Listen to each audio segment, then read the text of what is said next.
Hey, I'm Alex with Ace Pool and Spa. Here is how, if your pump is making a terrible noise, if nothing's moving, if you think something is frozen, here's what you do. You go straight to the breaker panel. This one looks really bad because we're currently fixing it, but this one is, if we turn off all the breakers, you can see this pump is running. We click the breaker off, nothing happens because that goes to something else. The labels are terrible. Hey, look. All right, that one turned off. Let's turn off the other one. All right, now we got no noise. That's what we're looking for. So turn off everything. On the side of every pump is a drain plug. We unscrew this, we unscrew that.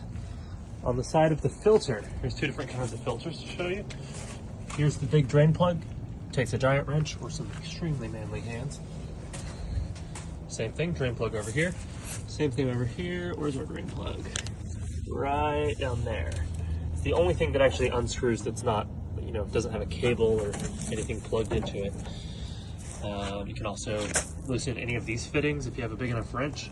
That's totally fine too. Any of these things that turn. These are easy to break when it's cold out, so be careful with those. The main thing we want to remove is these drain plugs. That's not exactly a total fix, but if you just turn off the power and you're able to get most of the water out of the system, that is the safest thing you can do if you think there's a major problem. If it just sounds like it's running, but you're not sure about it, it's probably okay. Just run your heater, and you should be good.